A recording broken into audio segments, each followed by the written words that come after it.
सबके प्राण लेने वाले यमराज जब माता अंजना के प्राण लेने पहुंचे तो हनुमान जी ने यमलोक में घुसकर ऐसा क्या किया कि यमराज डरकर भागने लगे। दरअसल अंजनेरी पर्वत की एक गुफा में विश्राम करते बाल हनुमान तथा माता अंजना के सामने अचानक एक दिन भैंसे पर सवार एक काला पुरुष आ गया और माता अंजना पर अपने अस्त्र से प्रहार करने लगा। यह देख हनुमान जी ने गुस्से से पूछा, कौन हो तुम और मेरे माता पर प्रहार क्यों कर रहे हो? तो उस भैंसे पर सवार काले पुरुष ने बोला, मैं सबका काल यमराज हूँ और अंजना के प्राण लेने आया हूँ। यह सुनते ही हनुमान जी क्रोध से गर्जना करने लगे और कठोर स्वर में यमराज से बोले, यमराज मेरी माँ के प्राण मत लो, नहीं तो अच्छा नहीं होगा। इस पर यमराज ने कहा, यह मेरा धर्म है बालक, अंजना का समय पूरा हुआ, अब इसे जाना ही होगा। और इतना कहकर यमराज ने पुनः माता अंजना के प्राण खींचना शुरू कर दिया। कुछ ही समय में यमराज ने माता अंजना के प्राण खींच लिए और आकाश की ओर उड़ चले। हनुमान जी रोते बिलखते अपने माँ को उठा रहे थे।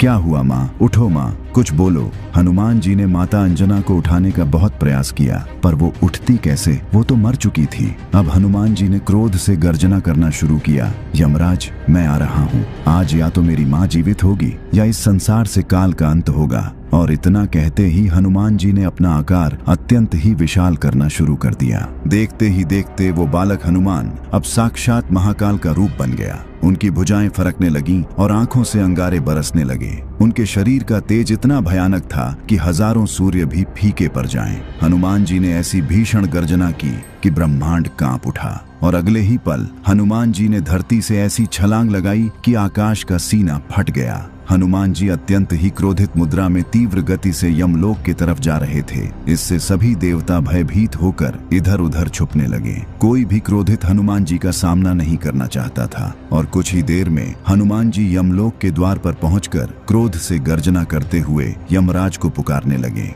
बाहर आओ यमराज, आज अंजना का पुत्र तुमसे अपनी मां मांगने आया है। पर जब हनुमान जी की इस पुकार पर कोई नहीं आया तब हनुमान जी ने अपनी गदा से यमलोक की धरती पर ऐसा प्रहार किया कि यमलोक में मानो प्रलय आ गया हो। यमलोक में चारों ओर उथल पुथल मच गया। सभी यमलोक वासी डर से इधर उधर भागने लगे। किसी को कुछ समझ नहीं आ रहा था कि क्या हुआ है। तभी दो यमदूत भय से कांपते हुए यमराज के पास आए और बोले, हे यमराज हमारी रक्षा करें, द्वार पर कोई वानर आया है, उसकी गर्जना से यमलोक में प्रलय का माहौल बन गया है। इस पर यमराज ने कहा, उस हनुमान का ये दुस्साहस मैं आज ही उसका अंत कर दूंगा, तुम लोग चिंता मत करो। और क्रोध से गर्जना करते यमराज अपने महिष भैंसे पर सवार होकर हनुमान जी से युद्ध के लिए चल दिए। हनुमान जी के सामने आते ही यमराज ने कहा, मूर्ख वानर, तुम काल को चुनौती दे रहे हो, मृत्यु ही सत्य है, इसे कोई नहीं बदल सकता। अच्छा यही होगा